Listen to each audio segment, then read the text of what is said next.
Hi, I'm Josh Bell with the Miami Marlins. I wear NeuroGuard to help with strength and coordination when I'm in the weight room and help with balance when I'm on the baseball field.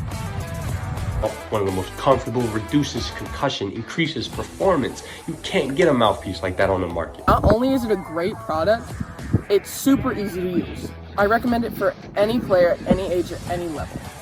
Thank you guys so much, and go check out NeuroGuard Plus. NeuroGuard mouthpiece makes it easy to breathe while playing basketball. The unique design is not as bulky as any other mouthpiece and makes you feel safe in concussions. NeuroGuard. It controls my breathing while I'm writing. It stops me getting concussions while I wreck. It's very easy to use, so go pick one up today. I'm still doing stunts. And the concussions I've got, I feel much safer with that. I'm doing, like I said, I'm doing a whole lot better in the gym. So NeuroGuard Plus, once this one wears out, you've got a customer for life, because I'm telling you people, NeuroGuard Plus is the way to go, and me, Mark Ash, says so.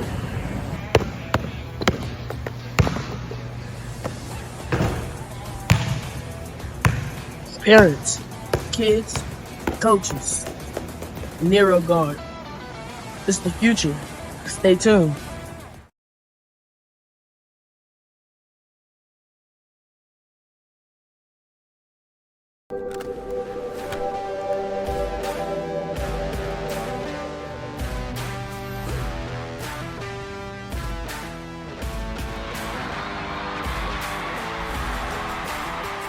Hey, that was a good point.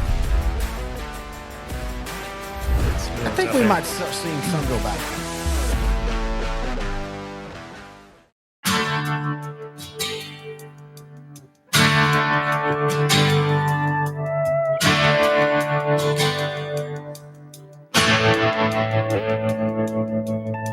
Lights are bright on Friday night. Falling small Texas. I just simply want to say what you put on the run sheet for tonight's 2A show. Sunray is damn good. Yes, they are, man. I wish you could have gone to Sunray with me to catch a glimpse of the Bobcats. Man, something else to see. All right, everybody, that's a great good one. I'm Terry Bennett. This is Sideline to Sideline, brought to you by NeuroGuard Plus and Big Country Blitz. I will say this, not in 2A necessarily.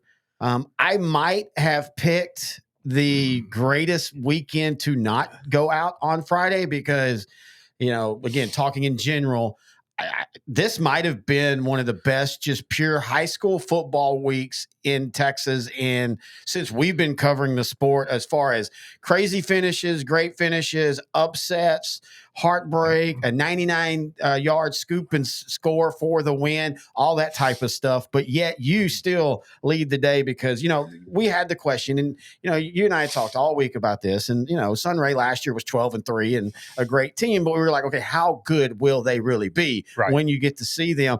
And let's not take anything away from the fact that they played a really good team who didn't play the too bad either in Panhandle. Right. Yeah. Yeah. Final was Sunray 59, Panhandle 41. And before we go into the game, I want to give a big shout out to Brianna Grajeda for giving us the nice Sunray Bobcat hat for the studio. So thank you, Brianna. It was great to meet you. Thank you for the hat.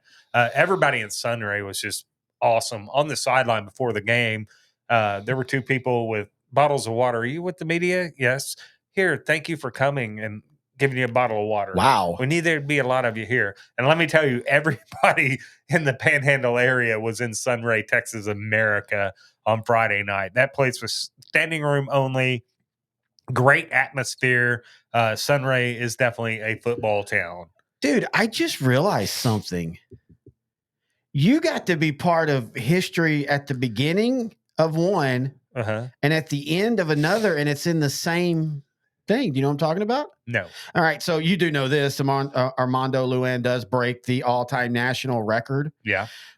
He surpassed Jonathan Gray in career touchdowns. You and I saw Jonathan Gray's very first touchdown ever in playoffs. True. Remember, he'd been hurt that whole year, and they were breaking out this surprise freshman running back, and he almost upset Everman. Gosh. Isn't that kind of cool? That is. I'd never thought of that. But, yeah, you're right. I saw the birth of one, the death of that record and the birth of the new record at 208 that Mondo Lujan had Friday night. And it wasn't even really acknowledged, which, hey, for Lujan, he seems like a cool cat, very humble, probably, he knew, didn't say a word. Right. And so, wow. But yeah, let's go into it. Yeah. First thing on the run sheet I have on this game is Sunray is damn good. I mean, we had a lot of questions. We just didn't know, they're stuck up there. And the part of the Panhandle that a lot of the media outside of Sunray doesn't pay attention to, unjustly, right? But let me tell you, this media member thinks Sunray, anything short of a state championship for them would be a disappointment, man. Again, Lujan, he went 29 of 49 for 409 yards passing, 5 touchdowns. He had a 71-yard. He ran for 71 yards and 2 touchdowns and had a pick 6 that was 70 yards plus. His receivers, Dawson Bennett, Keegan Davis, 21 catches for 330 and they don't get yards enough combined. love. They don't get enough love. Especially the Bennett kid he's not big, but my gosh. Probably a cousin. Yeah, it has to be. If it's, athletic, it's got to be tied to your lineage. Yeah, you met my dad. That's a athletic 80-year-old. But, look, Panhandle was in this game first half. They've got a really good quarterback themselves in junior Broxton Robinson, who just drives that offensive bus. They got really good running backs, not big, but they're very effective between the tackles. They're quick, not fast, but Panhandle's going to be a tough out in the playoffs. But Sunray's defense, led by linebacker Luke Grajeda, they gave them fits. Well, and you brought especially in the second half. And if you blink against this Sunray offense, this Sunray offense runs so hot. I was just about to say that. It's kind of a coincidence that they're Sunray, right? And this offense just burns hot. They are going. They're physical up front, and I walked away. I drove out of Sunray thinking, man, that's one of the best 2A teams I've ever seen. That's how good they are. And we saw Timpson last year. They're comparable. It's apples to oranges because Timpson does it in a different way. Yeah. But the way Sunray does it, they're going to be a tough out, man. Yeah. And when you look in this region, of course, you've got Panhandle. They're not going anywhere. No. Panhandle's going to play a long time. I think if just, my belief right now, if you were to rank this region, the top 3, it's going to be Sunray, Holly, and then Panhandle. So I think there's a very good chance Panhandle and Sunray end up meeting again. But it's going to be tough getting past Holly. Do not, and I know there's others. Sleep on them. And let's not forget, not talking deep about them, but Post is still sitting there kind of surprising everybody with the record and the run that they've had. And, I keep waiting for them to, this will be the game where even if they don't lose, they might end up looking a little, like, there's some weaknesses. And last week they beat New Home 42-34. Mm-hmm. So again, Post is a team in that region. Post was down 34-20 in the fourth quarter of this game and came back and won it 42-34. That's when you start. It's kind of funny talking like NFL Washington. You start to go, this might be a special season win. And for Washington, they throw a Hail Mary and win. And for Post, like I said, this felt like the game. So I can remember checking the score going out. There it goes. That's the game they're going to lose. Yeah. And yet they come back and win. Now they've got Abernathy to finish the season. And you know what? Hey, the Antelopes, we said it. They were going to drop down. They were going to be competitive in this region. But I'm like you, man, barring injuries or weird things, it just feels like Sunray is ready to get that revenge from last year, losing in the state semifinal to Albany 34-14. Where do you want to go next? All right, let's go Mason 61, Holland 15. Holland came into this matchup averaging 39 points a game. But the Mason defense held Holland to less than 200 yards of total offense and 15 points. Yeah, it's Mason beating them was not the shock at all. In fact, I think we both had talked last week that we thought Mason would win this game. I can't remember if we talked about it on this one or the other show, but it's not being able to do anything against the punchers. Right. That's the most impressive thing. And once again, Mason does what Mason does is they start slow in that first loss of the year, and we all go, oh, well, I guess Mason's down. And then they just roll off wins against really good teams. Brady, that's their only loss. Brady's got a really good matchup this week in their district. So, yeah, really good win for Mason. For Holland, let's see if they can pick up the pieces. All right. Speaking to Hawley 41, Cisco 0. This isn't the big story of the game. Keegan Abels for Hawley throws for 185 yards. Corian Lovelady runs for 142 yards. But that defense of Hawley's held Cisco to just 215 yards of total offense. That Hawley defense is legit. Again, not surprised that they beat Cisco, and not surprised that it wasn't close. But I would have thought Cisco would have scored a little bit more. But in their loss, so Cisco's one of those teams when they're winning, they're scoring a lot. But when they lose, they get shut out, or they only score 14 against Stanford. Though I will say at the beginning of the year they did lose in a shootout, 43-42. Hey, look at Bremond. Everybody's kind of. That whole district, we were all very, very like, this is the toughest district. This will be the toughest district in 2A. And then it kind of it went flat going into the district play. It seemed like everybody had a loss or two that were kind of head scratchers inside the district. That's kind of happened as well. But Bremond's quietly 6-2. Their only losses were to, of course, Mart. I think it was 28-22, and then Grapeland. Think about this though, Grant. This district has been playing district play for a month now. Yeah, I mean, Mart's 5-0. Half of their games they'll end up playing 60% of their games in district. And Chilton's not a great team this year. I really thought they were going to be better. They returned a lot. And that's some game breakers. That's the thing, right? Yeah. So, they got some dudes that can throw the haymakers at you, but I just don't think they're quite what they were up front. Yeah, and you got to win the 3-yard gains to set up the big plays. Right. Yeah, and that's a good way. took full advantage of that, winning 34-14. Yep. All right, how about Wellington 56, Shamrock 14? Wellington's Noah Cantu runs for 133 yards. Trayvon Lewis ran for 101 yards.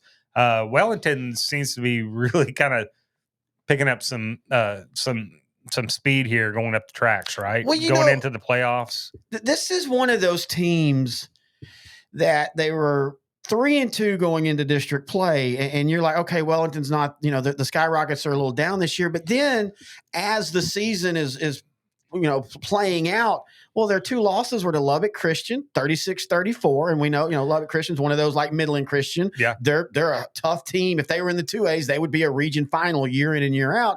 And then their other loss was to Panhandle. Right. But this was before everybody really had hooked into what Panhandle was. And so I think the Skyrockets might be, again, this region's going to be, we keep saying, Sunray, blah, blah. This region's going to be really sneaky good this year. Yeah, it is. Or this playoffs, I should say. How about one of the upsets of the week in Class 2A? Sundown 28, Ropes 21.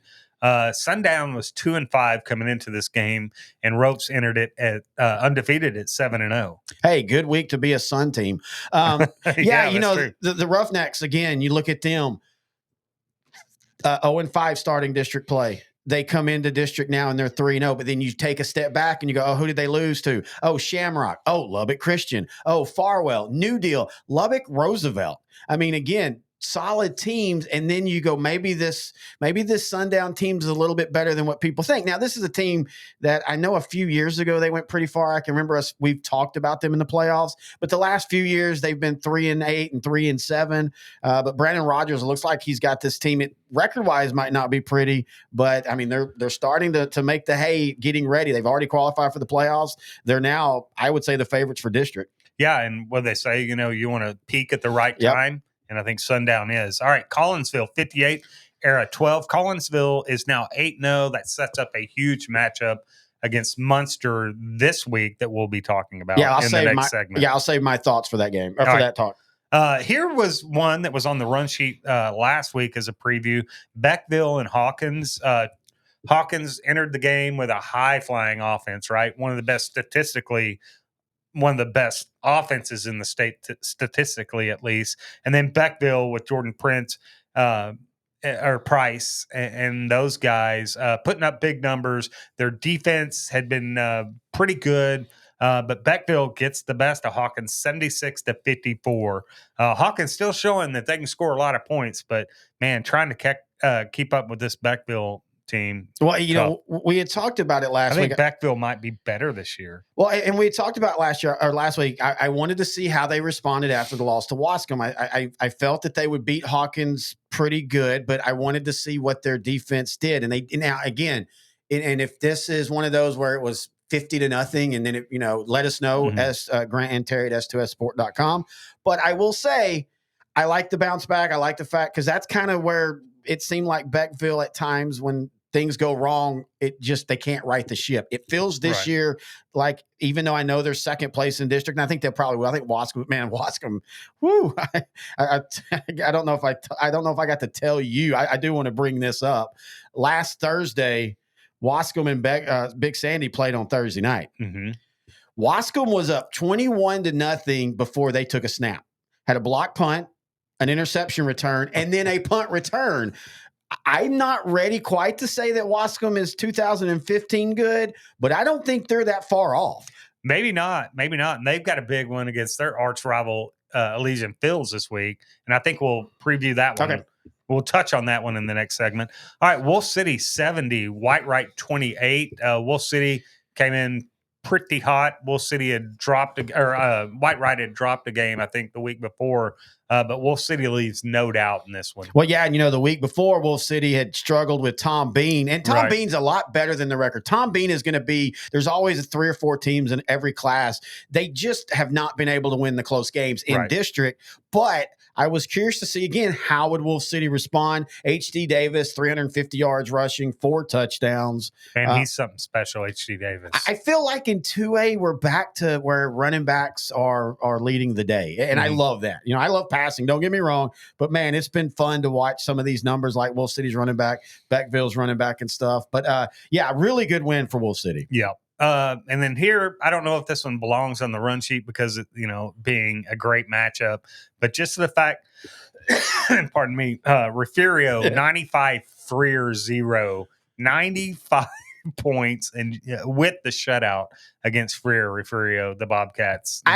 I fully believe that we are in a more defensive era right now. We are. Some of the scores, more of a running, but some of the scores the last few weeks make you doubt that. Refugio, of course, and this feels more like 2012 Refugio, as over the last 5 games, 56-0, 72-0, 68-0, 95-0. And hey, Skidmore, Tynan, good luck there, buddies. Yeah. All right, let's go to this week. We got some good ones to talk about. All right, let's go. Wolf City and Tioga. Wolf City 7-1, Tioga 6-2. Wolf City comes in with the aforementioned running back H.D. Davis, who has over 2,000 yards rushing on the year. Tioga is going to answer with Rocky Urich, who has about 2,000 yards passing, and a really good receiver in Johnny Dorfingus.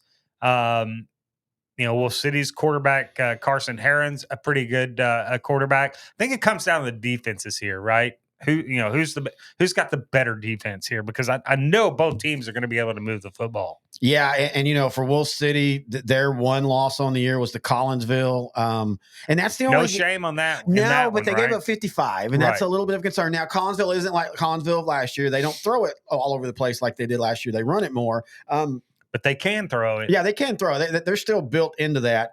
I'm going to go with Wolf City mainly because it's a home game. I'm doing the cop-out. Yeah. I think Tioga's way better than what people think. I think the Bulldogs and the Wolves are going to have a heck of a game, and I'm going to go with the Wolves like 31-28. I'm going Tioga in this one. I have no problem with that. Same score, though. 31-28 type of game. All right.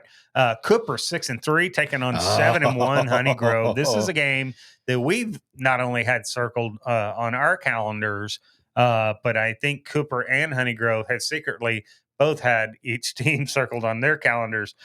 Cooper enters this game with Adrian Finney at running back, who averages like 137 yards a game rushing. Honeygrove's quarterback Levi Beavers has been really good. Traylon Bailey at receiver has been money. This Honeygrove, offense, I know they lost a key player, but they're still putting up points. It comes down to defenses on this one. I think this Honeygrove defense limits Adrian Finney from gashing them and keeps Finney and that Cooper offense under their averages on the ground. Well, and Morris is supposed to be back this game for Honeygrove. Rylan Morris, they're running back. I think their quarterback's still out to the playoffs. This feels like, it's funny because over the last few years, Honeygrove would come in with the prettier record. Not that Cooper didn't. Cooper would have a great record too, but Honeygrove would, 42 shutouts and all that, and then Cooper would just grind them down. That ain't happening this year. I think this Honeygrove team is legit. I think they could actually end up winning this by 14-21. This feels like one of those games where if Honeygrove gets up, there's going to be a lot of bloodletting and just relieving of the last few years of getting beat when they thought they were finally ready to be. Kind of like UTOU when back when Vince Young and them finally just blew the doors off. Right. I kind of feel like this might happen in this game, especially Morris fresh. Now, I know he's probably going to be on a pitch count. You're not going to just run him out 42 carries. Now watch him go with 42 carries. I just feel like Honeygrove, we've talked about it all year. I doubted them last year. I doubted them 2 years ago because of their record and who they played. This year, I don't doubt them. Yeah, I don't either. And I agree. I think they beat Cooper by at least 2 touchdowns. Yeah. All right, Marlin and Rosebud Lot. This is a good one record-wise. Give me Marlin, but I think Rosebud can keep it close. Yeah, we were talking about this on our Central Texas podcast. You can hear each and every week, or watch, I should say, on YouTube, me and Kenny Heath. And, Rosebud Lot lost a tough one a couple weeks ago to Riesel, 21-20. If it wasn't for that, Rosebud Lot would be possibly playing for the outright. This would be the outright district championship. They still will need some help.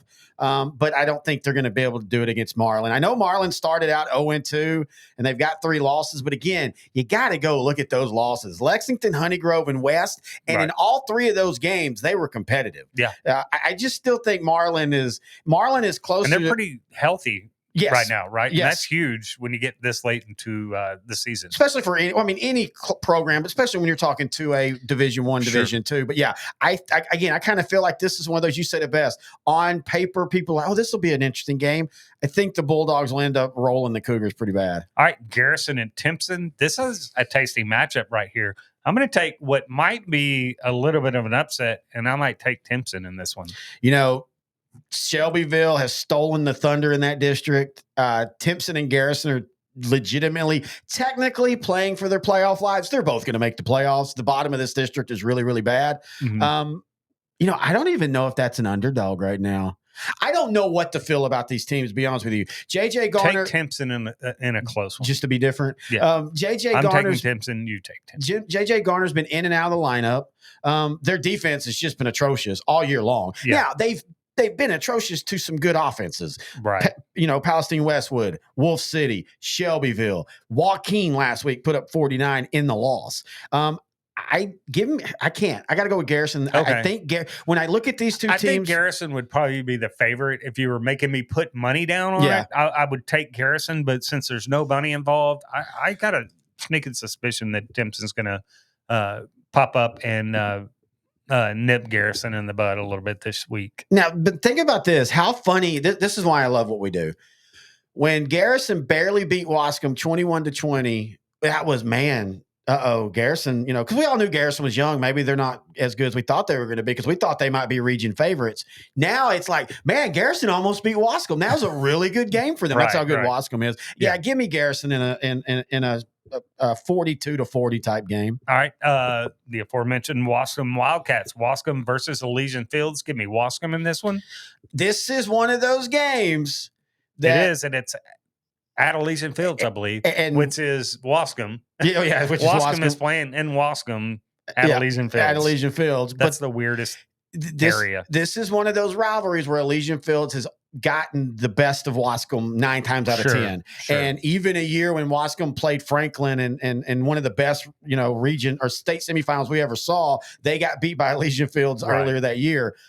I love that Elysian Fields has bounced back. Them and Pilot Point and 3A had both kind of been 2-storied programs that their coaches left and they just kind of fell. Elysian Fields has quietly built it back up, though that Big Sandy loss still is a real big head scratcher after watching Big Sandy.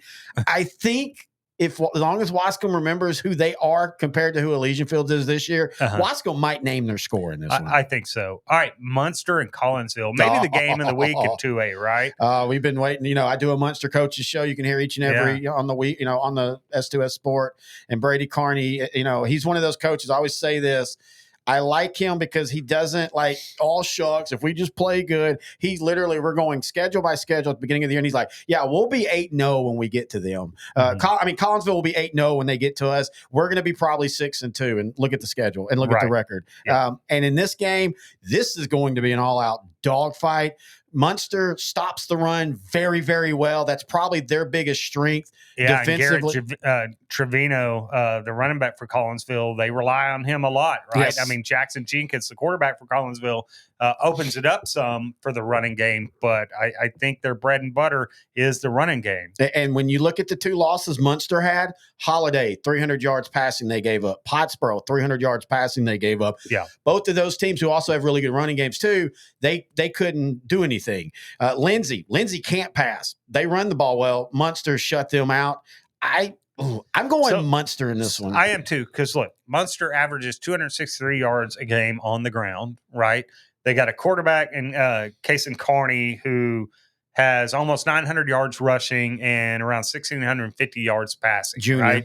So not only is Munster really good on defense against the run, they can play a more balanced offensive attack than what Collinsville can, I think. Yeah. Munster, I think, will defensively just force Jackson Jenkins to beat them, right? I mean, beat us with your arm. Go. No, I totally and I agree think with Munster wins this matchup. Yeah, I like it. Ought to be a good game, though. Oh, yeah, this could be a good game. And by the way, we would want to point out Collinsville's defense has been really good this year. The most points they've given up was to that Wolf City in a game that they won by 14 points.